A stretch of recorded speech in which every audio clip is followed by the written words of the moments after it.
for our Grati-Tuesday. Reverend Sophie and Father Neil. Good morning, both. Morning. Borda. How are we getting on? We're doing really well, I think. Are you doing really well? I think so. I mean, I'm a bit frazzled, to be honest with you. A bit frazzled. A bit frazzled. Is the summer catching up with we you?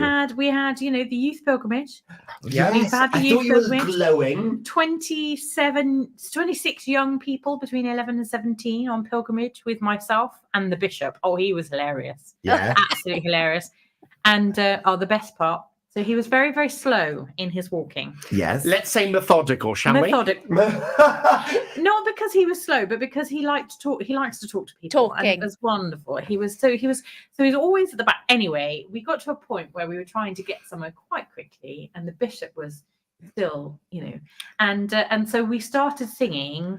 He'll be coming round the mountain when he comes. He'll be coming around. And just as I got to, he'll be wearing pink pajamas, lo and behold, he pops his head round the corner and then he starts singing, he'll be wearing pink pajamas when he comes. Amazing. It was so good. It was so good. Biding his time. Yes. Love that. And then, of course, the other reason that you're frazzled is because you have engaged in one of the 10 most stressful things that can happen in your life. Of course. Boxing things up, I believe. I have moved house, people. I've moved house. I loathe moving house. Oh, it's just you want to get all of the boxes unpacked and done and dusted, and you don't want to be surrounded in mess and boxes. But the thing is, it's complicated, and this leads into what we're thinking about with Grati-Tuesday, because it's not just you moving. Nope. It's you, a further 6 adults. Yeah. How many dogs?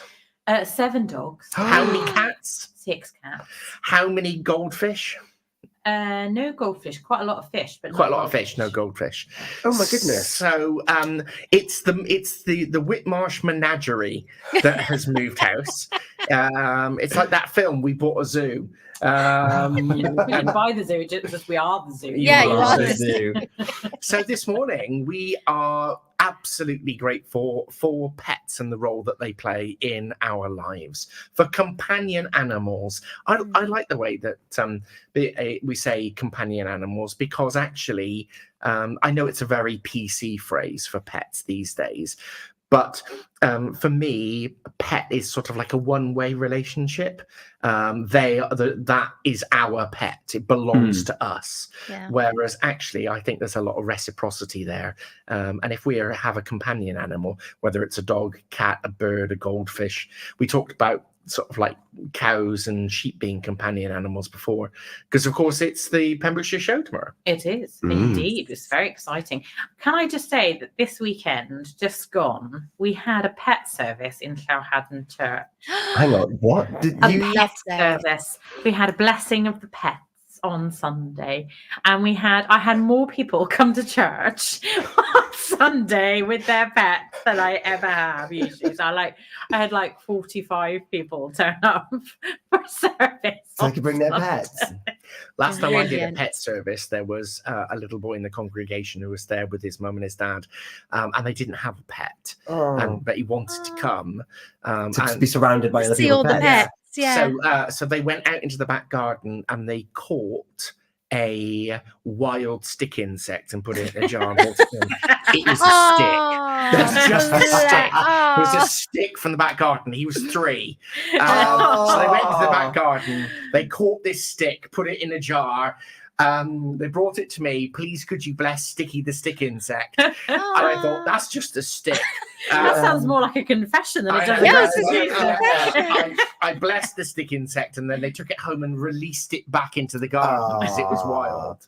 The memories that you've made for that little boy. Bless you remember that? Yes. Yeah. Oh, absolutely. Oh, that's so good. Well, on Wonderful Wednesday, Minnie Moonpig often makes an appearance on Wonderful Wednesday here, which is of course our little ring bearer, because you've met Minnie Moonpig. We have met Minnie Moonpig. Yes, at one stage she threatened to completely upend the nuptials by deciding to lie down on the veil, on the bridal veil. Yeah. If it wasn't for the veil, it would have been fine. Yeah. But she proper got a bit of whiplash there.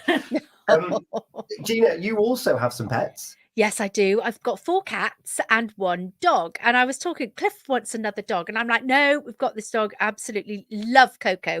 And last week, I wasn't feeling self and I was having a rest. So I was in bed quite a bit last week.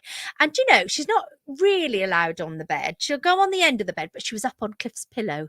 And she was just there next to me. And she was just like, she knew there was something up. She knew that she needed to look after me. And that's what, pets come into their own then, don't they? They really, because they sense it, they know. Mm-hmm. Oh, pets are amazing. And Folly Farm zookeepers are celebrating a particular pet in inverted commas today, G.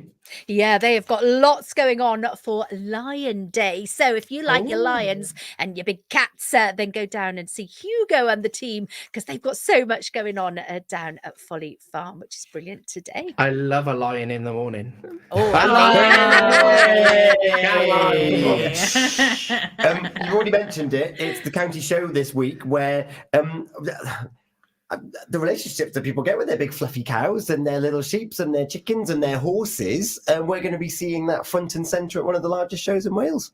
Yeah. And Pure West Radio there, the Pure West Radio stage. And also, Reverend Sophie and I will be wandering around the showground in our red Pure West Radio shirts. Got Pure West Radio shirt Finally, with collars. With dog collars. With dog collars. Yeah, so excited. So as they say about the ice cream, stop me and buy one. Stop us, say hello. And particularly if you've got a companion animal with you, if you bring your dog to the show, whatever, then we're big dog fans and we're big companion animal fans. So we'd love to give pets. And you can always pet Reverend Sophie if you haven't got one yourself.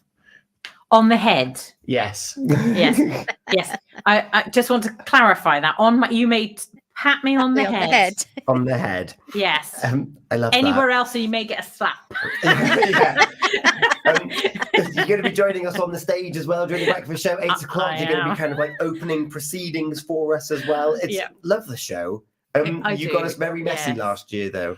We did get you messy last year. What have we got planned this year, Father Neil? I'm not saying anything on the grounds that it might incriminate me, and people might not volunteer. Okay, but we want people to turn up. Volunteer. Absolutely. Yeah, absolutely. There you go. So come find us. We'll be at the stage. We will. We will be there, causing mayhem. And if you, of course, have got a lovely pet or a companion animal in your life, you can always stick a message on any of our socials this morning and say why you're grateful for them. And we would love to hear from you. We had a little debate about what we were going to follow Grati-Tuesday on with. Was it going to be Who Let the Dogs Out? Great tune. Yeah, but we decided that we're going to mash together being Welsh and companion animals. So what have we got, Tom? We're going to go Tom Jones and What's New, Pussycat? Yes. Love it. It's on the way for us now. Reverend Sophie, Father Neil, thank you so much for joining us on this Grati-Tuesday. See you again tomorrow. See you tomorrow. Yay. Whoa, whoa, whoa. Whoa.